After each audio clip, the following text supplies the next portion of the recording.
जो कृष्ण चरण मन अर्पित, तो कहा करी है नवग्रह रंक। श्री महाप्रभु जी का वाक्य है। नवग्रह रंक क्या करेंगे?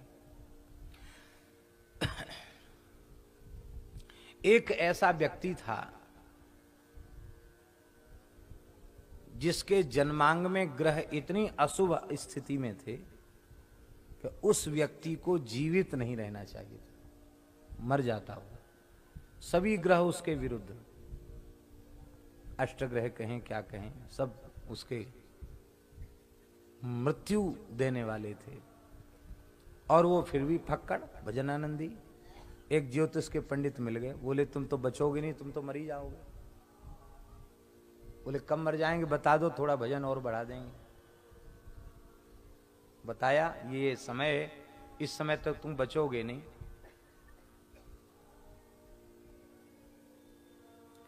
वो महात्मा थे, बड़े ज्योतिष के जानकार थे और महान सिद्ध योगी थे।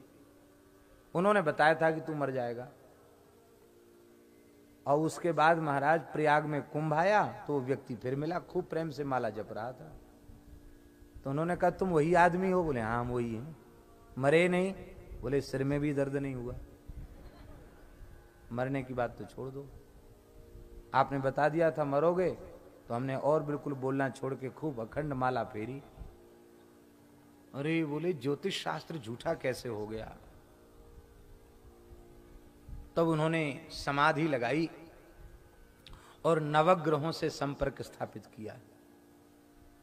भाई तुम भूल भाल कैसे गए? तुमने ज्योतिष झूठा कैसे कर दिया? तो सबसे पहले उन्होंने ग्रहाधिराज सूर्य से कहा तुम्हारी स्थिति तो इसके जन्मांग में ठीक नहीं है, तुम क्रूर ग्रह हो, तुमने इसका कुछ बिगाड़ा नहीं। सूर्य नारायण बोले भाई देखो, ये जो जातक है ना, ये श्री कृष्ण भक्त है और श्री कृष्ण मेरी बेटी यमुना जी के पति है, मेरे दामाद हैं। मेरे दामाद की इतनी भक्ति करता, उसका बुरा मैं कैसे कर सकता हूं? सूर्य नारायण ने हाथ जोड़ लिए। अब उन्होंने चंद्रमा से कहा कि तुम तो बहुत नीच स्थिति में हो इसके जन्मांग में, और बिल्कुल इसको तो क्षय रोग होके मरी जाना चाहिए, ये मरा नहीं। बोले भाई देखो बात ऐसी है, ये अनन्य श्री कृष्ण भक्त है और श्री कृष्ण चंद्रवंश में प्रकट हुए हैं और चंद्रवंशावतंस श्री कृष्ण का भक्त है, तो भला मैं इसका कैसे कुछ बिगाड़ सकता हूं? ये तो हमारे खानदान में प्रकट हुए भगवान, हमारे खानदान का है, चंद्रवंशी ही है, क्योंकि श्री कृष्ण की शरण हो गया है, उनका पुत्र है, सब कुछ है उनका। चंद्रमा ने पल्ला झाड़ लिया। अब मंगल से पूछा तुम तो क्रूर ग्रह हो, तुमने कुछ क्यों नहीं बिगाड़ा? मंगल बोला भाई देखो, हमारे तो बहुत संबंध हैं, रामावतार में हम राम जी के साले हैं, रामावतार में हम राम जी के साले हैं, क्योंकि भूमि के पुत्र हैं। और कृष्णावतार में भी भूदेवी का अवतार है सत्यभामा, और मैं भूदेवी का पुत्र हूं। तो राम जी का भी साला और कृष्ण जी का भी साला। तो चाहे राम भक्त हो चाहे कृष्ण भक्त हो, तो भाई क्यों, हमारा तो वो भांजा लगता है। हाँ, वो जो जिसके लिए तुम कह रहे हैं तुम बिगाड़ो, वो हमारा भांजा लगता है। मामा भांजे का बुरा क्यों करने लगे? हम क्रूर भले ही हैं, पर भजन करने वाले के लिए क्रूर थोड़ी हैं। बुद्ध से कहा, बुद्ध बोले हम तो किसी का ज्यादा बिगाड़ते नहीं, हम तो सौम्य हैं। बकरी होते हैं तो कुछ इधर उधर कर देते हैं, पर हम बकरी उन्हीं के लिए होते हैं जो विमुख जीव हैं। ये तो भगवान का बड़ा भक्त है और हम भगवान के पुरखा, ये भगवान का भगत, हम क्यों बिगाड़ेंगे? बृहस्पति जी से पूछा गया, बृहस्पति जी बोले भाई देखो ऐसा है, हमारी कोई भक्ति करे न करे, पर कोई भजन में लग जाए तो हम उससे बहुत राजी होते हैं, क्योंकि गुरु का काम ही है जीवों को भजन में लगा देना। इसलिए हमने भी कुछ नहीं बिगाड़ा, भजन की बाधा खत्म कर दी और उसको और बढ़िया से भजन में लगा दिया। बृहस्पति, अब आए शुक्र, बोले आप दैत्य गुरु हो, आपको तो कुछ बिगाड़ना चाहिए था, आप भी शुभ स्थिति में नहीं है। तो शुक्र ने कहा कि भाई देखो ऐसा है, हमारा भक्त, हमारा जजमान बलि बड़ा भगत था, उसको हमने दान देने से मना किया। झारी से जल छोड़ रहा था, उसको भी हम झारी का छिद्र हमने रोक लिया। तो भगवान वामन ने एक कुसा डाल के एक आंख हमारी गायब कर दी। हमें दूसरी आंख गंवाना नहीं है किसी भक्त से झगड़ा करके, एक से काम तो चल रहा है। शुक्राचार्य जी ने भी कह दिया। अब आए शनि। भाई शनि के बारे में आप लोग समझ लीजिए, किसी भी उच्च कोटि के महात्मा के जन्मांग में शनि ही सबसे अधिक महत्वपूर्ण होता है। घर छुड़ाने वाला शनि, भगवान से मिलाने वाला शनि, और शनि उच्च कोटि का भगवत भक्त है। ये विमुख जीवों को बुरा करता है, भगवत भक्त का कभी अनिष्ट नहीं करता, योगी ग्रह है। पूज्य होशियारपुर वाली माता जी स्नेहलता भृगु शास्त्री जी विराजमान है, इनसे ज्यादा कौन जान सकता है इस विषय में। तो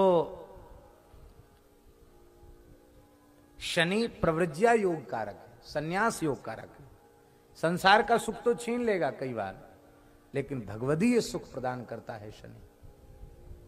क्योंकि शनि को ब्रह्म वैवर्त पुराण में अनन्य कृष्ण भक्त कहा है। इतने बड़े कृष्ण भक्त हैं कि ये एक बार भगवान के भजन में डूबे थे और उनकी ऋतुस्नाता पत्नी ने पुत्र की याचना की। आपने देखा नहीं, सुना नहीं, पत्नी ने शाप दे दिया, तुम मेरी जैसी पतिव्रता की ओर नहीं देखते, जिसकी ओर देखोगे उसका बुरा हो जाएगा। बोले बहुत अच्छा कि हम देखेंगे ही नहीं, अपने पैरों की तरफ देखते रहेंगे, भजन करेंगे। बड़े भजन आनंदी हैं, बाल ब्रह्मचारी, ऊर्ध रेता ब्रह्मचारी हैं, महान योगी हैं। ये बोले हम बुरा तो करते हैं, पर जो भजन नहीं करते उनका बुरा करते हैं, जो भजन करते हैं उनका बुरा नहीं करते। समय तो हो रहा है पर कह देते हैं।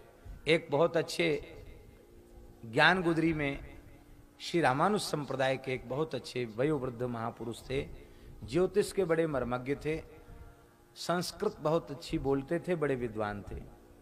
तो हम उनके पास जाते थे। एक बार उन्होंने हमसे कहा कि तुम्हारे ऐसे ऐसे शनि का कुछ समय खराब आने वाला है, तुम स्थान छोड़ के भाग जाओगे। तिथि निकाल के दे दी, इस तिथि पर तुम वृंदावन छोड़ के चले जाओ। हमने महाराज जी से पूछा क्या करें। बोले उन्होंने क्या कहा, उन्होंने कहा कि उस मंत्र का जप करो। महाराज जी हंस करके बोले अपने राम राम करते हैं, कितने मंत्र जपेंगे, ये मंत्र जपो, वो मंत्र जपो, वो मंत्र जपो, राम राम करो, कोई बात नहीं, जो होगा सो अच्छा ही होगा, क्यों घबराते। और महाराज ऐसे वो ज्योतिष के पंडित, जो उन्होंने तिथि बताई थी ठीक उसी तिथि को हम छोड़ के चल दिए। इतना तीव्र वैराग्य आया कि बस अब ये स्थान के चक्कर में नहीं फंसना है, यमुना जी के किनारे किनारे चलेंगे, खूब भजन करेंगे, भिक्षा भी किसी से नहीं मांगेंगे, अपने आप आ जाएगा तो पाएंगे, नहीं तो जल पी लेंगे यमुना जी। और अब भजन ही करेंगे, दूसरा काम करना ही नहीं, पैदल, और बिल्कुल एक पैसा नहीं, दूसरा कपड़ा नहीं, दूसरी लंगोटी नहीं, और चल दिए यमुना जी के किनारे किनारे। खैर उद्देश्य तो सफल नहीं हुआ। एक सज्जन मिल गए, उनके आग्रह से दिल्ली चले गए और उन्होंने कहा कहाँ जाओगे। हमने कहा हमको बनारस भेज दो, यहाँ के लोग विश्वनाथ जी के यहाँ कम जाते हैं, बनारस कम जाते हैं, तो कोई पकड़ेगा नहीं, कोई जाएगा नहीं, कुछ दिन वहां रह लेंगे, बाद में फिर आ जाएंगे ब्रिज में। तो वहां तो नहीं गए, अमरनाथ चले गए। अमरनाथ जी का दर्शन हुआ और खूब सत्संग हुआ। वहां जब तक रहे रोज कथा, और रास्ते में भी कथा और वहां भी कथा, और खूब बढ़िया से 100-150 लोग साथ में थे। अमरनाथ यात्रा करके आए, लौट के आए, समय तो पूरा निकल गया, पर खूब भजन हुआ, सत्संग हुआ और बाबा अमरनाथ जी का दर्शन हो गया। हमने उन स्वामी जी को बताया तो वो हंसने लगे, बोले भाई देखो ये तो जो ऊटपटांग लोग होते हैं उनके ऊपर आता है तो ऐसी जगह ले जाएगा, बुद्धि बिगाड़ेगा, बुरा करेगा।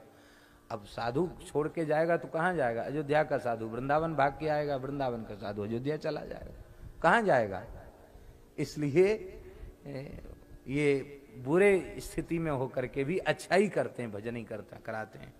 अब शनि ने तो ऐसा कह दिया, अब बचे राहु केतु। अरे भाई तुम तो दैत्यों के पक्ष को हो, तुमको तो कुछ न कुछ कम से कम सिर में ही दर्द पैदा कर देते। राहु बोला ऐसी शिक्षा मत दीजिए, एक बार हमने गड़बड़ किया तो हमारे 2 टुकड़े हो गए, धड़ केतु और सिर राहु, और फिर हम भक्त का कुछ बिगाड़ेंगे तो पता नहीं कितने टुकड़े हो जाएंगे हमारे। इसलिए हम भक्त का कुछ नहीं बिगाड़ सकते। महात्मा थोड़ी देर में समाधि से उतरे और वो जो भक्त था ना अवधूत, उसको कहा तुम ज्योतिष से बाहर हो, घूमो, तुम कभी मरोगे ही नहीं, जब तक भगवान चाहेंगे तब तक जियो, कोई तुम्हारा कुछ बिगाड़ने वाला नहीं। भाई यदि हम भगवान के शरणागत हैं तो ये ग्रह हमारे प्रतिकूल होकर क्या बिगाड़ लेंगे, और यदि हम भगवान के शरणागत नहीं हैं तो अनुकूल होकर संसार के पदार्थ ही तो देंगे, हमको कौन हमारा कल्याण कर देंगे। इसलिए भगवत शरणागत होकर के भजन में लगना चाहिए।